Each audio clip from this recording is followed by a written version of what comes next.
Welcome back, everybody, to the highly anticipated second episode of the best fantasy show. The best fantasy podcast out there. It's going to help you win the playoffs, help you get to the playoffs, and keep you out of the toilet bowl. All right, we got joined with us Joe. Yo, what's up, fantasy guys? And we are also joined by our special guest today. We alluded to him in the premiere episode that we had a very special guest, and yes, we do call him an idiot sometimes, but he's mostly known as Turk. So what's up, buddy? Love Turk. I'm happy to be here, Brian. BK, I'm sorry, and Jay Vest. However, I'm not a guest. I am a staple of this show. I'm sorry I missed last week, but I will be here from now on. Fantasy Brian couldn't make it with us today. He's got a prior engagement. He's got a little work to do. Unfortunately, we currently have 0 sponsorships, so anybody out there who wants to sponsor us and make us do this for a living, I'll highly recommend that you do that, so it'll be a lot easier on us, and you get shows every single week. But with that, we go on. So that would be nice, I think. But I think even without Brian, Fantasy Brian today, we got a pretty good show lined up for you guys. A lot of things to cover, a lot of things to talk about. We're going to go over some defensive strategies, how early to maybe draft a defense. We're going to talk about some rankings on defense. We're going to talk some trade strategies, who to target before the season starts, some guys that are being overlooked that you might be able to get a steal for. We're going to discuss some daily fantasy. Our site of preference is DraftKings.com. We're going to talk some players we like for their prices, a lot of bargains on week 1. Talk about the teams that we made for each other. And we have 2 new segments that we're going to debut today, so we're looking forward to that. But to start off, we're going to talk about some recent fantasy news that's happened over the past week. A lot of injuries, a lot of things going on. So, Turk, why don't you start us off? Well, one of the big things that happened this week was Fred Jackson was cut by the Buffalo Bills. And there was a lot of speculation that he might end up with the Seattle Seahawks. I know a lot of fantasy owners might wonder where this comes into play, especially owners of Marshawn Lynch. Marshawn Lynch just so happens to be a guy on my team, and a lot of people were speculating that it might affect his value. I tend to disagree. BK, what do you think about that? I think if Fred Jackson were to sign with Lynch, it obviously takes some of his value away. It's a very competent receiving back. Lynch's strong suit is definitely not receiving. So it's just another mouth to feed. Not that he would get a lot of carries, but he'd probably take about 8 to 10 carries away from a game, maybe a little less. But he would catch about 3 or 4 balls a game, and just playing time on the field that Lynch is pretty much getting 95% of right now. So I don't know. But that's my opinion. What do you think, Turk? I could see why you would think that. However, he's an old man in this league at this point, especially as a running back. And I tend to wonder how much role he actually will have in the offense. I'm sure if Lynch goes down, he's gonna be a hot commodity in every league. But I don't see him doing much, really. I think, Robert Turbin was a pretty decent backup to Lynch, and, he never really affected him too much. Lynch is just a beast. I mean, they're going to give him, like Brian said, 95% of the touches. Fred Jackson is going to spell him once in a while. I don't think there's anything to put into here. No relevance here, in my opinion. Adding on to what I said before, the Bills have to know something we don't. As fans of football and fantasy, they wouldn't just cut someone. Yeah, like you said, he's getting old and up there in age. He's getting old. He's got a lot of injury history. The Bills probably knew what they were doing here. One man's trash is another man's treasure, so don't forget that. And just to clarify, when Turk says he has Marshawn Lynch on his team, he's referring to our 12-man fantasy league that 14. Wow, 14 teams. We always do 12. This year is a new addition to 2 players. Venturing into the unknown. So anytime we refer to our teams, that's the league that we're discussing.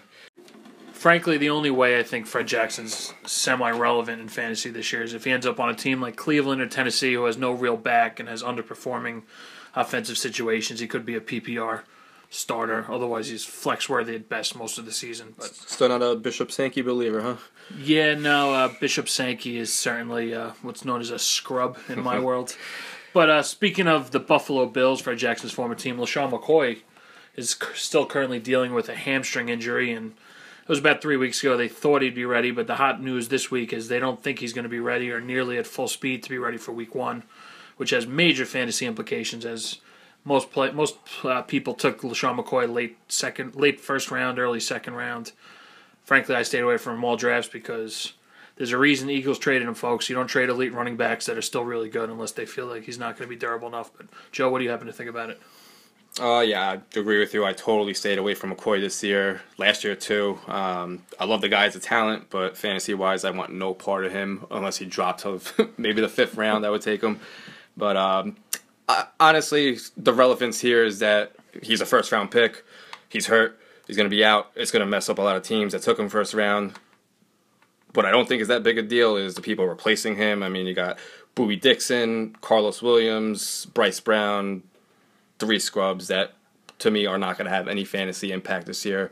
So basically, the only impact I see here is if you drafted McCoy, pick up his handcuff, hope for the best, but you're pretty much out of luck, I think.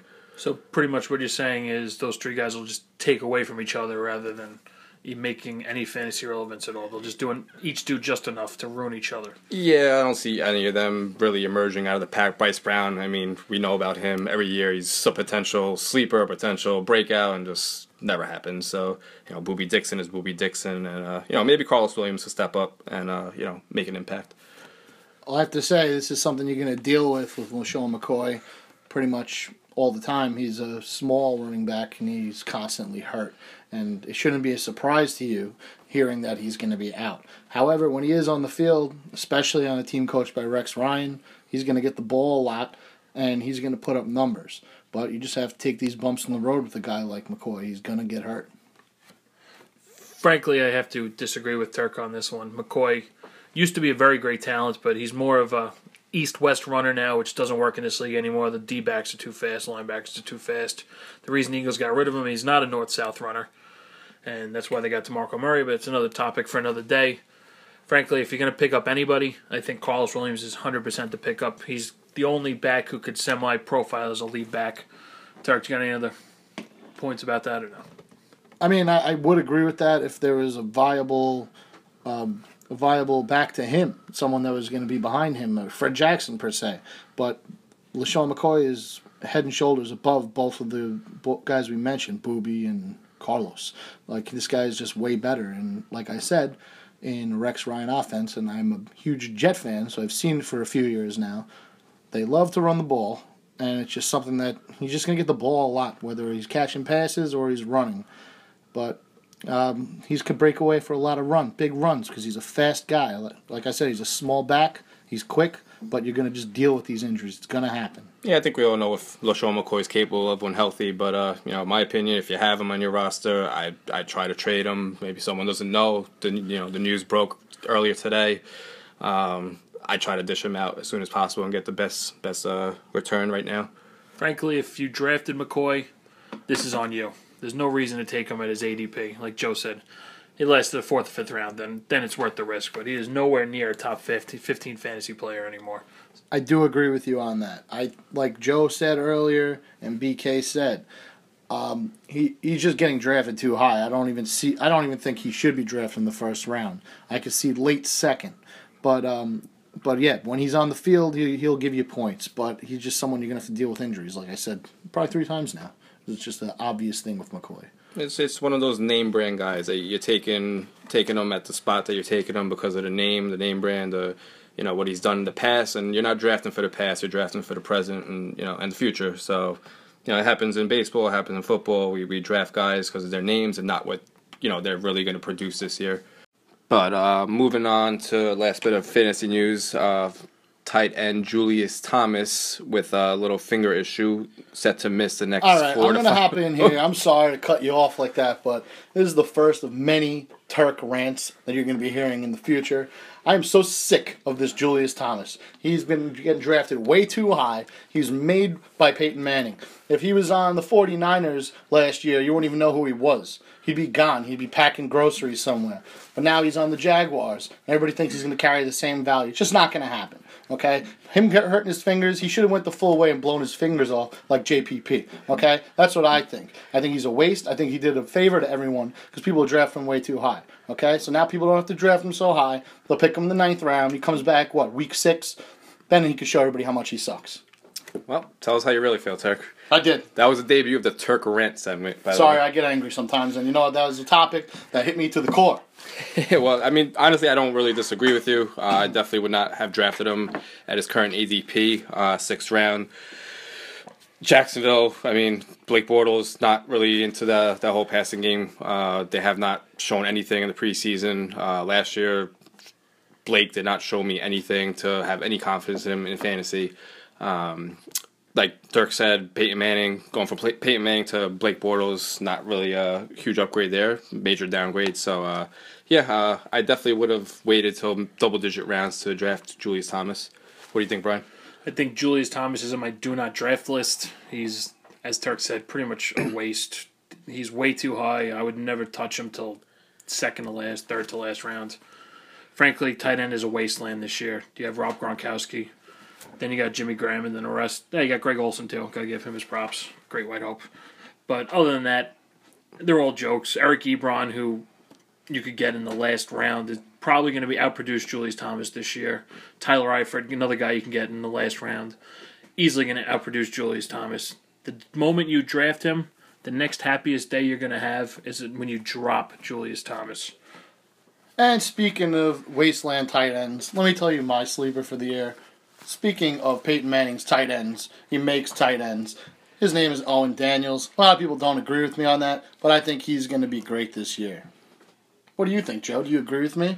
I think the one reason you say that is because he is on your current roster, and I believe on multiple rosters that you have told us about.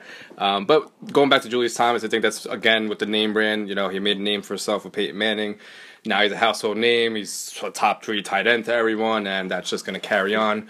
So, you know, take our word for it. Avoid him in your drafts. Look elsewhere for your tight ends. And I do think Greg Olsen is definitely a top 3 tight end this year.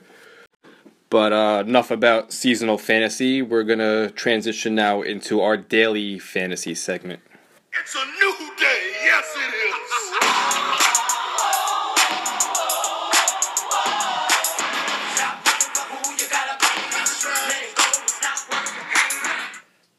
Love that song.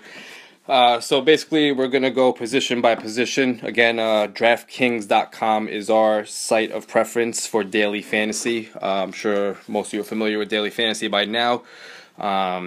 So starting off for this week, starting with quarterback, my team, we're going to go team by team, position by position. You get one quarterback in DraftKings.com.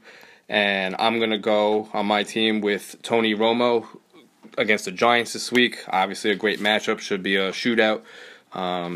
Eli, of course, you know, definitely an option. They are priced the same this week. I believe Romo's $7,300, Eli $7,400. Expect a big game out of Romo. Also Sam Bradford, $6,900. Stafford, $7,000. Rivers, $7,100. Matt Ryan's a good option at $7,500. But I went with Romo. What about you, Turk? Well, I'm a firm believer in not spending too much on your quarterbacks for daily fantasy. I took Jameis Winston for $6,000. He's going against Tampa. I'm sorry, he's going against Tennessee, and he's on Tampa Bay, obviously. Tennessee's defense is brutal, and I choose to go with cheaper quarterbacks with the right matchups. Still to be seen if Winston, translates his college success into the pros. But if there is a chance for him to show what he has, it's against terrible Tennessee. Brian, who did you pick? I chose Tyrod Taylor. He's the minimum value of $5,000 that you're going to get for a quarterback. He's a dual threat for you guys that don't know him. He should run a lot. They're playing Indy, so it should be a high-scoring game. They're going to have to put some points to hang with Luck and the boys. So I'm thinking about 220 passing yards to go to about 80 rushing yards for Tyrod Taylor. Throw about 2 touchdowns in there, and you'll easily get the value. Also, I like Ryan Tannehill against Washington. Washington's a joke as a defense, but the main pick is Tyrod Taylor. So both of you guys going with the cheaper options. Obviously, Jameis Winston in his first game as a pro. Tyrod Taylor going against Indianapolis, and I'm going with a little more surefire but more pricey. So I mean, everyone's got their own strategy. Well, also, I forgot to mention, Jameis Winston has a lot of targets and talent around him. So sure, he's got those 2 big receivers on the outside, of course. But But moving on, you get 2 running backs in DraftKings.com. Start off with my combination of Eddie Lacy and Lamar Miller. Paid up a little bit for Lacy at 7,500, going at Chicago. Chicago's run defense has been porous for the past couple years now. Lacy has dominated them in the past. Again, no Jordy Nelson, obviously, for the year. Randall Cobb should play, but with his injury, should be limited to some extent. I like him there to perform. I had some money left over. Thought I'd spend on him. Lamar Miller at Washington, like Brian said earlier, Washington defense, definitely a joke. Gives up a ton of yards. I expect a big year out of Lamar Miller. Definitely priced at a very reasonable price at $5,500. Basically looking for 2.5 times value in daily on DraftKings, so you're looking at about 15 points for him to hit value. Definitely a PPR, easily attainable. Other guys I like, Darren Sproles, 3,300, Alfred Blue at 3,600, starting running back, doesn't get much better than that. Chris Ivory at 4,100, Benny Cunningham at 3,000 if Trey Mason doesn't play. What do you got, Turk? I also went with Eddie Lacy. It's just the perfect matchup for him. Drops his head down and runs through people. And, with Jordy out of the picture, he's probably going to catch some passes too. My second pick, a lot of people might not agree with, but I picked Doug Martin. For a similar reason, I picked Jameis Winston. He's going against Tennessee. There's been a lot of great reports about Doug Martin as of late. So hopefully that'll translate this week when he plays this first week. And hopefully he runs all over them. Doug Martin at 4,500. Yeah, pretty reasonable price. Yeah, he was cheap. That was another obvious reason why I wanted to take him. Basically, you're all in on Tampa Bay, is what you're trying to say. No, that's not true, actually. It's the only two guys I took. For week one, your quarterback and running back means you're expecting a lot of scoring from Tampa in that game. It was just for the price, actually. I'll be quick because my 2 running backs are the same as Joe's. I took Lacy and Lamar Miller, everything he said. Lacy you got to pay up for, but he's probably the best matchup of the week. Chicago's defense has been horrendous for years. Lamar Miller, Miami's offense should be much improved this year. Washington, once again, is a mess and only at 5,500. It's really hard to pass him up. He's really got no competition for other carries. He should get all he can handle as long as that offensive line holds up a little bit. He'll easily get you 2.5. I'm going to predict 4 times your value in my lock of the week for daily. I like it, like a week. All right, moving on to wide receivers. You get 3 wide receivers in DraftKings. So started off with one Mr. Dez Bryant. One thing I love to do in daily is pair a wide receiver with my quarterback. You get that double point bonus when quarterback hits that receiver for a touchdown. That's always a good option. Obviously, I love the matchup against the Giants, like I said earlier. PPR, Dez looking at a big game. Sunday night, primetime, opening night against their division rival. I like the matchup there. What do you got for your top wide receiver, Turk? I picked 3 also, obviously, because you have to fill 3 slots. I took Jarvis Landry from Miami, going against Washington, which is obviously a brutal defense, as I like to call them. I picked Eric Decker against the Browns. Joe Hayden's going to have his hands full with Brandon Marshall, so I think Decker's going to get some looks, only at 6,000, and I forgot to mention Landry went at 5,600, which is pretty low. There's a top receiver on his team. And I picked A.J. Green as my third. He's one of the most expensive guys on my team. Not the best matchup, so that goes against my belief system, but I was really happy with the way I filled out my team, so I figured I'd just take a shot with AJ this week. He's a stud, and maybe get a nice long touchdown. Cool. All right, I'll go with my 3 real quick. I got Odell Beckham as my top guy for similar things to what Joe said. Giants-Cowboys is always a shootout in Dallas. Never fails since Eli's been there, and Romo. So Odell's clearly one of the better receivers in the league. Victor Cruz is highly doubtful, so Beckham should see anywhere from 15 to 18 targets, hauling in even 30% of them. He'll get double his value at 9,200. He will get a touchdown. You can mark that down, write it down. I also took Jarvis Landry for the same reasons that we've been saying. Washington defense terrible, and Jarvis Landry should be a PPR monster this year, so get him now while his price is still down. And I took the 100% best play of the week, Devontae Adams, at 4,400 for the Packers. He's only valued that low because I'm assuming these prices came out before Jordy Nelson's injury. Devontae Adams is going to be a super stud this year. Give it 3 weeks, he's going to be 8,500 minimum on DraftKings. So get the prices in while you can. If you don't play him, hit me up on Twitter. I'd love to play and take your cash from you. So go on. What do you think, Joe? Again, Twitter, that's at Best Fantasy Show, just as a reminder. And just remember with Daily Fantasy, we're still a weeks away from opening night, 9 days away from the real opening day. A lot of injuries every day, a lot of updates. Make sure you keep on top of that. Like Brian said, Devontae Adams, who is also on my team at 4,400, great value. Obviously, the injury to Jordy Nelson happened after the fact that he was priced at that price. Today with McCoy, possibly missing week 1, you look at, I'm sure, Boobie Dixon, Bryce Brown, they're priced very low. Julius Thomas being out, all those guys. So every day, look at the updates, and you can definitely find good value. So, our teams could change by the time opening night comes along, but for now, this is what we got. And like I said, I had Des Bryant, Devontae Adams, and I finished up my wide receiver core with Eddie Royal at 3,900 at PPR. Guy's going to catch a lot of balls. That Green Bay Chicago game I love with Devontae and Royal on both sides going against each other. It should be a game in the 30s, or at least Green Bay should be in the 30s. But at 3,900, you can't really pass that up. I think that's great value there. Other guys at wide receiver that I loved. Again, with the injury updates, Ty Montgomery, Jeff Janis, both at 3,000, the minimum price. Find out who's going to start that game, and that would be definitely a good value there. John Brown on the Cardinals, 4,500.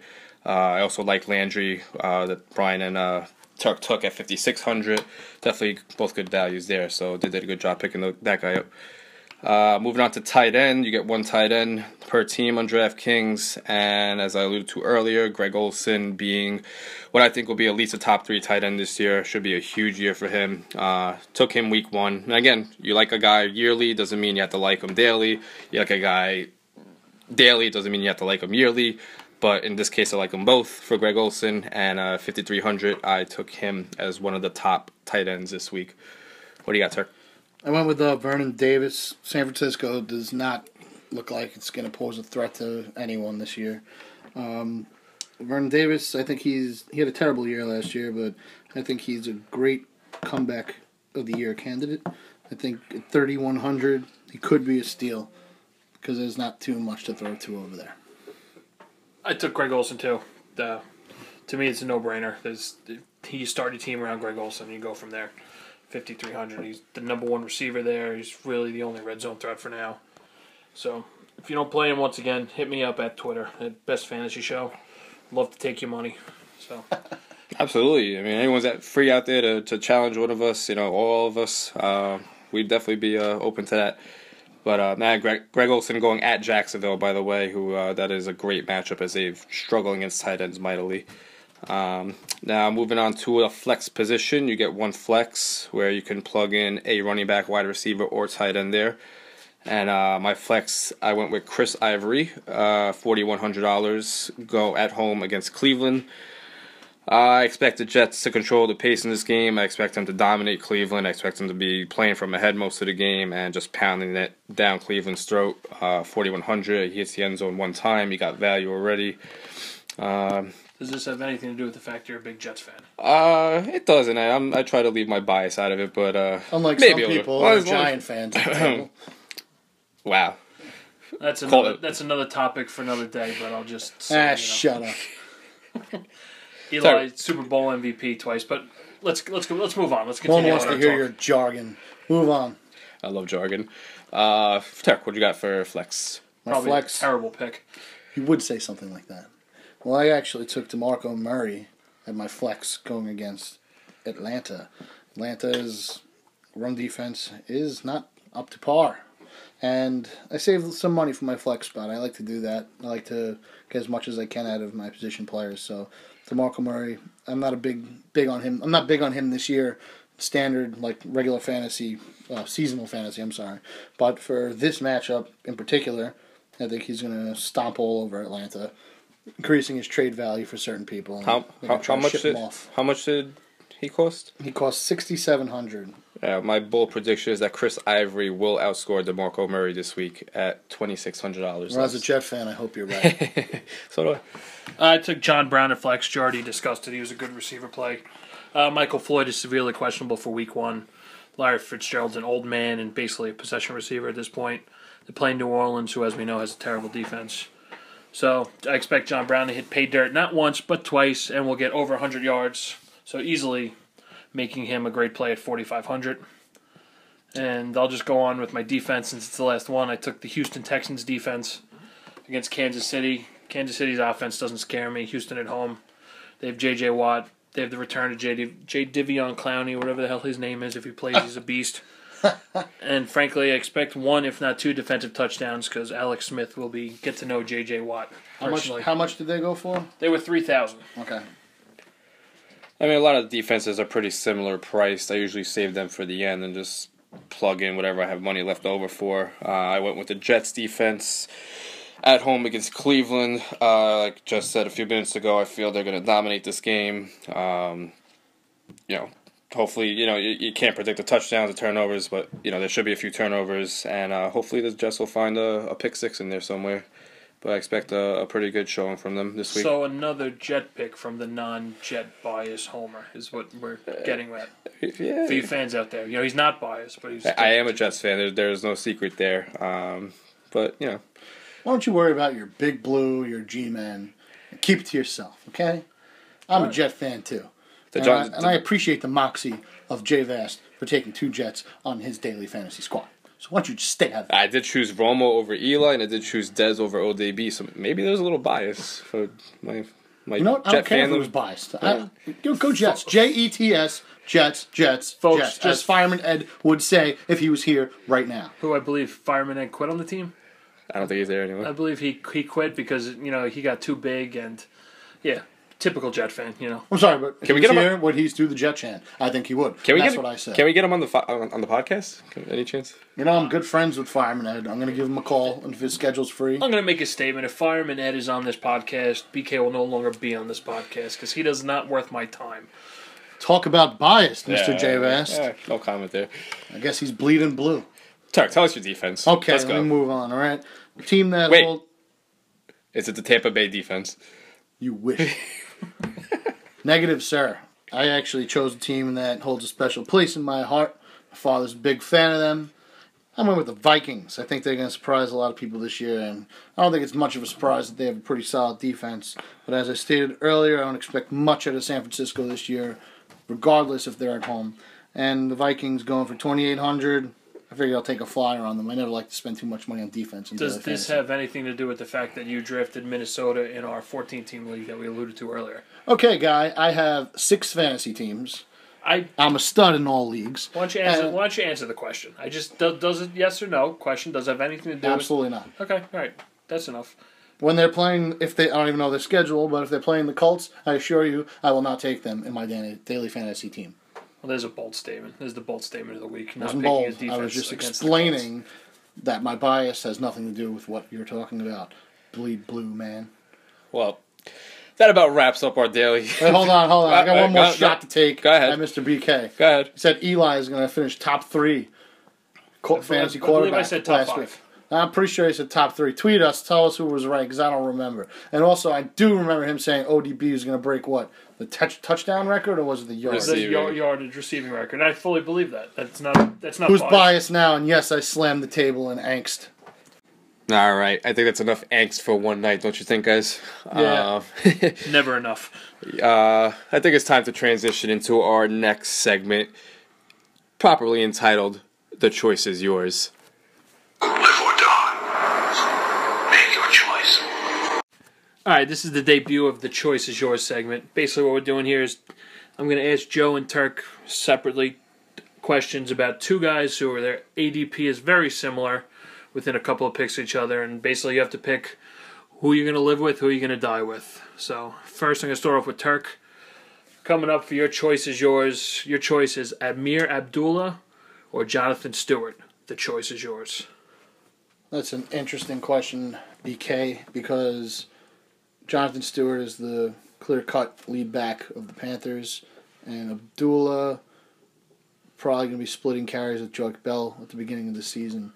However, I don't trust Jonathan Stewart. I've been watching him for years now. He's always going too early every draft, and he ends up underperforming every year. I don't see why anything's going to be different now. I would take the flyer on Abdullah. From what I saw in the preseason, he seems to be very fast. He cuts really well. I would have to go with Abdullah. I think he's gonna separate himself from the other running backs on the Lions, and I think he's gonna be a viable RB2 this year. All right, you heard it here, folks. Turk chooses Abdullah. The choice was his. All right, Joe, up to you now. Let's go. For you, I'm thinking we got Golden Tate and Deshaun Jackson. They're both one apart on the Yahoo ADP, so the choice is yours. I think they're both going about late 4th, early 5th, I believe, for most drafts. I mean, if we're talking PPR, it's kind of a no-brainer for me. I'm not really sure why they're so close in ADP. Golden Tate, had him last year on a championship team. I mean, last year he caught, I believe, 99 balls for over 1,300 yards. Deshaun, mid-50s. I think he had 55 catches for almost 1,200 yards. The RG News breaking recently. That actually might help Deshaun a little bit. I know Kirk Cousins, throws the deep ball pretty well. But I got to go Golden Tate here. PPR especially. Not banking on a Calvin Johnson injury, but that will only boost his value if that does happen. And of course, there's a good chance that does happen. Calvin's always good to miss a few games, but Deshaun, you get those 2 catches for 80-yard games. You get once in a while you get that 8-catch game in a PPR. I mean, just he's not consistent enough in PPR. Golden Tate's going to get you 4 or 5 catches minimum. Stafford obviously loves to throw the ball around 50 times a game. Doesn't get into the end zone much. Golden Tate only had 4 touchdowns last year, so that is his downside. Didn't catch a lot of deep balls last year, which is surprising. But if he's able to turn that around, then sky's the limit for Golden Tate, I think. So my choice is definitely Tate over Deshaun Jackson, and I don't really think it's that close, to be honest. So there it is, folks. That was the Choice is Yours segment. Joe made his choice. The choice was Golden Tate. I hope I made the right choice. If not, Jigsaw will come for you. Live or die. Make your choice. All right, now on to our last segment of the show today. It is the debut of the Trust or Bust segment.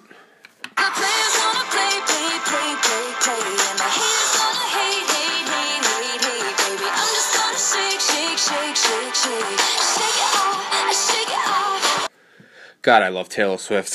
Who doesn't? Not me. I really am not a fan. I don't think Turk The loves majority Taylor. rules here.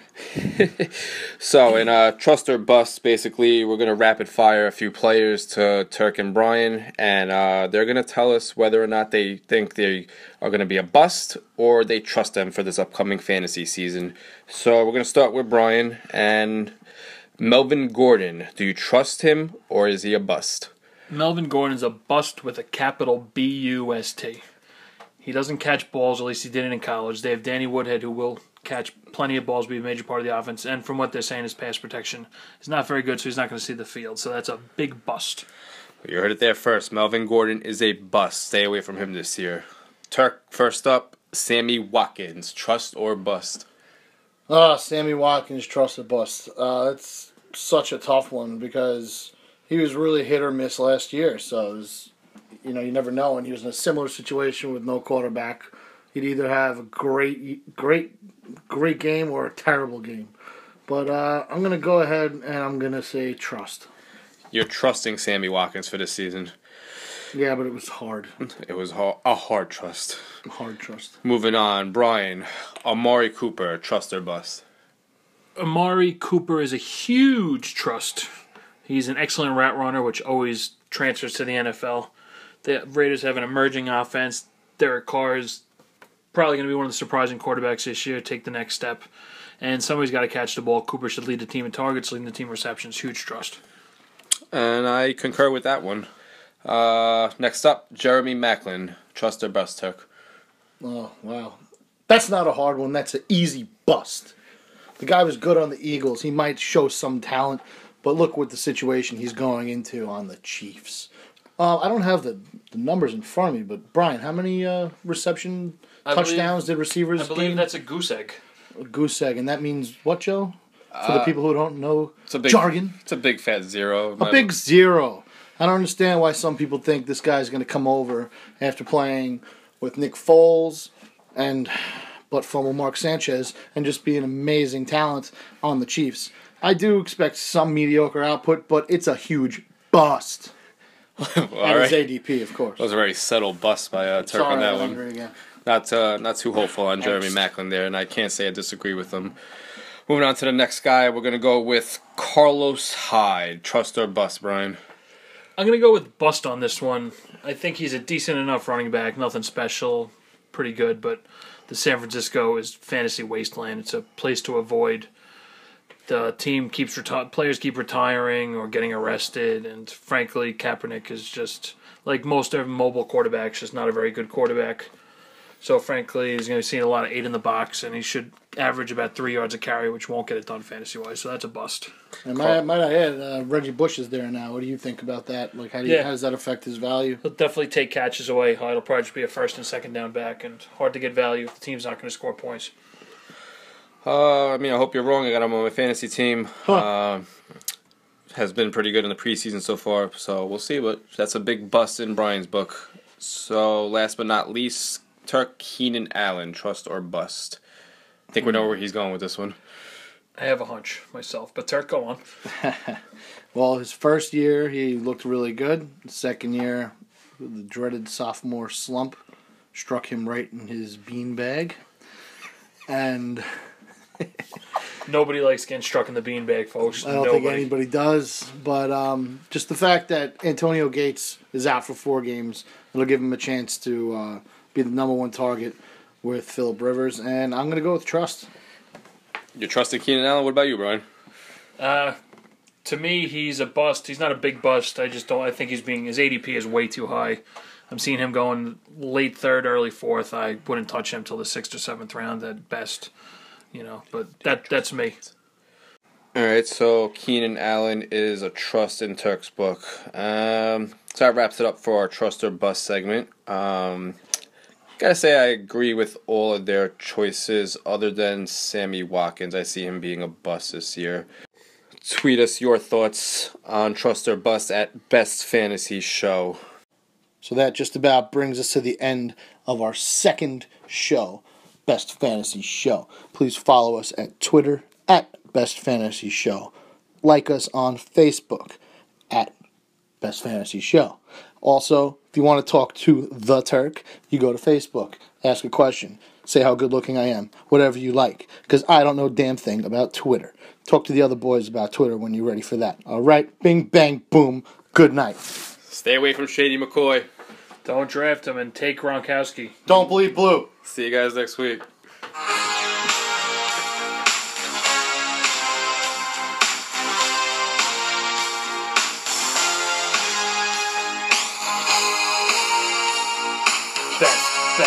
Best Fantasy Show.